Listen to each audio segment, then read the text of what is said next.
those are the kind of discoveries that lead one to question whether they were really using the tools in the ancient toolbox. What 3D scans just revealed about Ollantaytambo's monoliths genuinely cannot be explained by anything we know about ancient technology.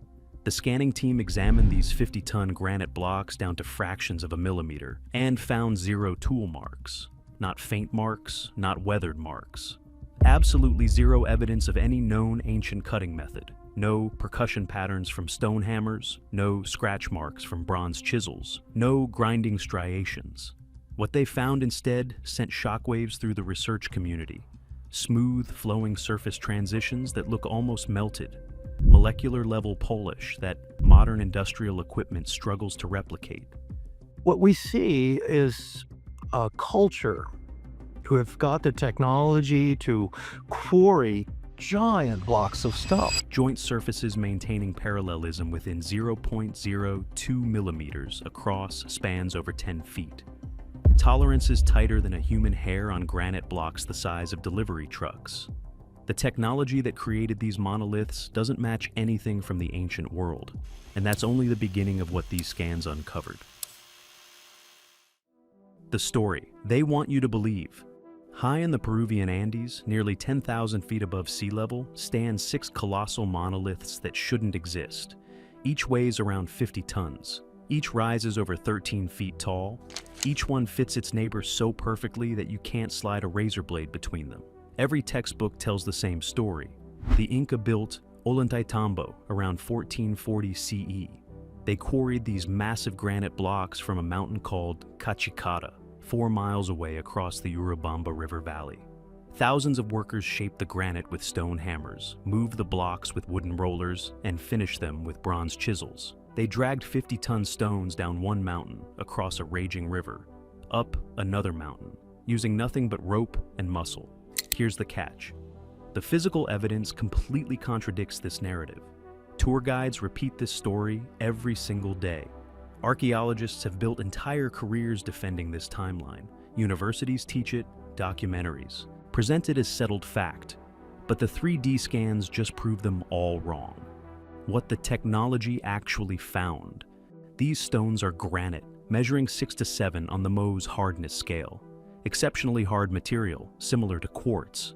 Testing confirmed they came from Cachicata, 4 miles away. That part checks out. Everything else falls apart. And get this, when you shape granite with primitive tools, you leave evidence, always. Stone hammers create distinctive percussion cones and fracture patterns. Bronze chisels leave parallel scratch marks. Grinding stones produce directional striations. These signatures are physically unavoidable. They should be everywhere on these blocks. They're not there. The scanning team used equipment capable of detecting surface variations down to microns. They mapped every accessible surface. They ran the analysis multiple times because they couldn't believe what they were seeing. Instead of tool marks, they found smooth transitions that look almost molded, some surfaces showing what researchers describe as a glassy finish at the microscopic level. Think about that for a second. The kind of surface quality you'd expect from thermal or chemical treatment, on blocks supposedly shaped with rocks. But the scan data wasn't even the strangest part. Walk up to the site itself, and you'll see something that changes everything. The impossible contrast. Those 6 rose granite monoliths are flawless. Mirror-smooth surfaces, impossible joinery, precision that defies explanation. Right next to them, crude, rough-cut stones that look like they came from a completely different civilization. The contrast is so extreme, it's almost absurd. Look at the wall sections flanking the main monoliths. These are clearly later additions. The stones are smaller, irregularly shaped, fitted together with varying gap sizes. You can see chisel marks everywhere. You can see where workers struggled desperately to match the precision of the original. Construction and failed miserably. So here's the deal. Those crude sections look exactly like what you'd expect from Copper and Stone Age technology. Now look back at the 6 main monoliths. It's like comparing a child's finger painting to a photograph. The quality gap isn't just noticeable. It's a chasm that suggests either dramatically different tools or dramatically different builders separated by thousands of years. But the construction quality was nothing compared to what the physics revealed. The numbers don't lie. Let's talk cold, hard math. Each main monolith weighs 50 tons. The quarry sits at 10,500 feet elevation. Ollantaytambo sits at 9,160 feet. 4 miles separate them. But the actual route, brutal. Down 1,340 feet of steep mountain slope. Across the Urubamba River, cutting through a gorge. Back up 1,340 feet to the construction site. Modern engineers ran the calculations. Using wooden rollers and rope on level ground, you'd need 1,500 workers pulling simultaneously, just to overcome friction. On a 30-degree slope, which is conservative for this terrain, you'd need over 3,000 workers maintaining constant coordinated force while preventing the stone from sliding backward and killing everyone below. And get this, 3,000 people pulling ropes means thousands of attachment points on a single block. Where do you attach them? How do you distribute the load evenly? If one rope section fails, the entire weight shifts. The block becomes a 50-ton wrecking ball. Then there's the river. The Urubamba isn't some gentle stream. It's a powerful torrent cutting through a gorge. A temporary bridge capable of supporting 50 tons would be a massive construction project by itself. One mistake, you lose the block, the bridge, and probably dozens of workers. Today, moving a 50-ton granite block requires specialized hydraulic trailers, crane systems, engineered roads, months of planning, millions in equipment.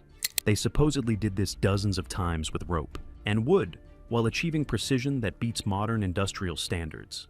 Let that sink in. The math doesn't work. The physics don't work. The timeline doesn't work. But wait until you hear what they found at the quarry. The quarry evidence. The Kachikata quarry site sits 4 miles from Ollantaytambo. Tourists rarely visit because it requires a brutal hike, but what's there destroys the official narrative. Scattered across the mountainside are partially finished blocks in various stages of completion, some still attached to bedrock, others roughly shaped but abandoned. Tour guides point to these as proof the Inca were actively working the quarry. Here's the catch. None of these abandoned blocks show anywhere near the same quality as the finished monoliths. The precision isn't there, the surface finish isn't there, the sophisticated shaping isn't there. It's like finding a student's failed pottery attempts and being told they prove he sculpted the Pietà. This is the part they don't put in textbooks. Granite doesn't cooperate. It's one of the hardest stones on Earth. The Egyptians, despite their legendary stonework, often settled for rougher finishes on granite because it was so difficult to work precisely. Yet, at Ollantaytambo, the builders achieved precision on granite that exceeds what the Egyptians accomplished, what the Romans accomplished, what medieval European stonemasons accomplished. They did this supposedly without metal tools harder than bronze, without modern abrasives, without power tools of any kind. If you're as obsessed with these ancient mysteries as we are, hit subscribe so you don't miss what we uncover next, because what the weathering analysis revealed will make your head spin. The timeline shatters.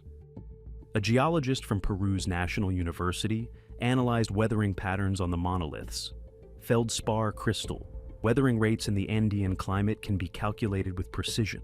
The depth of weathering on these granite surfaces suggests minimum exposure of 2,300 to 2,800 years. That puts construction between 500 BCE and 200 BCE, over 1,500 years before the Inca Empire even existed. Think about that for a second. The structures the Inca supposedly built were already ancient when their great-great-great ancestors were born. The weathering reveals something else. All 6 main monoliths show identical weathering patterns. They were placed at the same time, exposed to elements for the same duration. The crude stonework surrounding them, significantly less weathering, added later, possibly much later. The evidence screams one truth that mainstream archaeology refuses to hear. An earlier civilization built the sophisticated core. Later cultures tried to repair or add to it using their own inferior technology.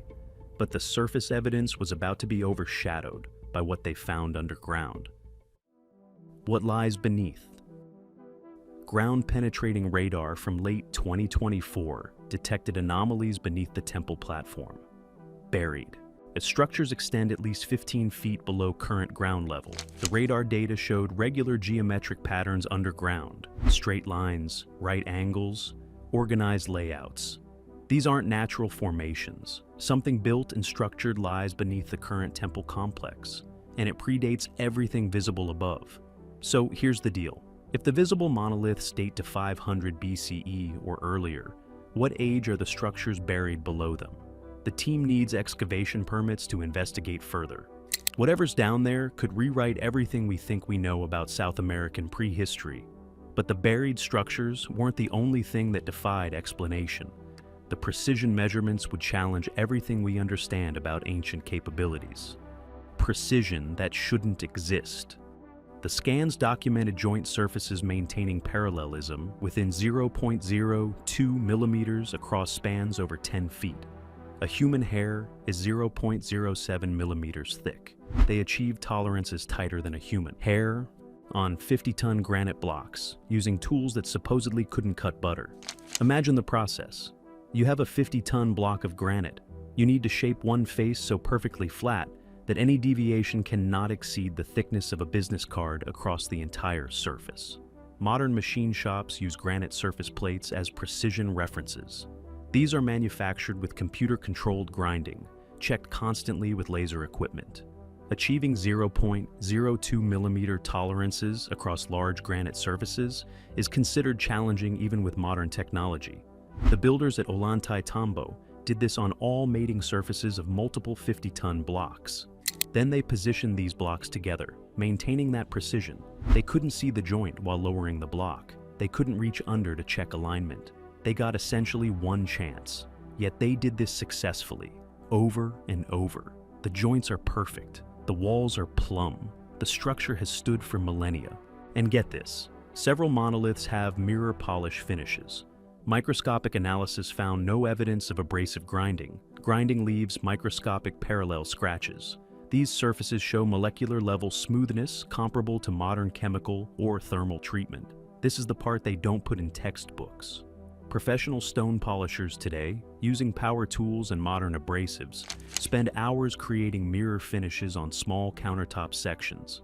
These ancient builders created mirror finishes on surfaces measuring many square feet, without leaving any scratch patterns. But the polished surfaces weren't the final nail in the coffin. The transport knobs would destroy the official story completely. The knobs destroy everything. The monoliths have precisely carved knobs on their surfaces. Standard explanation: rope attachment points for transport. The scans destroyed that theory in seconds. The knobs show 0 wear marks, 0 rope friction damage, 0 stress fractures. Let that sink in. If ropes dragged 50-ton blocks across miles of rough terrain, these attachment points would be demolished. Rope under tension creates friction.